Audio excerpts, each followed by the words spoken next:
अयोध्या म्हटलं की शरयू नदीचं एक वेगळंच महत्व आहे, अनन्यसाधारण महत्व आहे। त्या ठिकाणी आपले गिरीश गायकवाड प्रतिनिधी आहेत, त्यांच्याकडे थेट आता आपण जाणार आहोत। गिरीश, शरयू नदीच्या तीरावर तुम्ही आहात, कसं वातावरण अनुभवताय?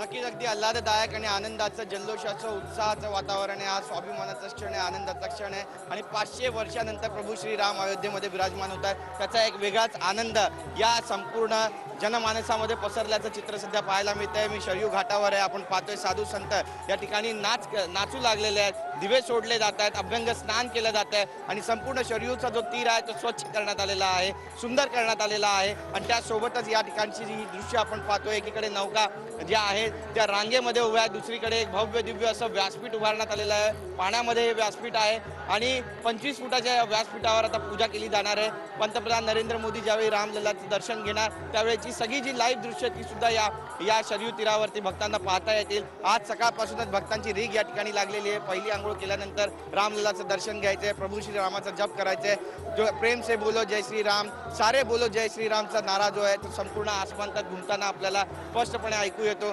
गाणी वाजवली जात आहेत, भजन केले जातात, कीर्तन केले जातात, त्यासोबत नृत्य केला जातोय आणि हा संपूर्ण जो सोहळा आहे तो हिंदूंचा सोहळा आहे। हा सोहळा जो आहे तो उत्साहाचा आहे, आनंदाचा आहे, स्वाभिमानाचा आहे। 500 वर्षानंतर प्रभू श्रीरामांचं आगमन अयोध्यामध्ये होत आहे आणि एक वेगळाच आनंद या संपूर्ण जनमानसांमध्ये त्यांच्या चेहऱ्यावर, त्यांच्या डोळ्यातून झळकताना सुद्धा आपल्याला स्पष्टपणे पाहायला मिळतो। पंतप्रधान नरेंद्र मोदी यांच्या आगमनाची सुद्धा तयारी झालेली आहे, या ठिकाणी ते येणार असल्याचं सुद्धा बोललं जातं आणि त्यामुळे एक वेगळं आगळं वेगळं जे नातं आहे ते या ठिकाणी आपल्याला प्रकट होताना पाहायला मिळेल।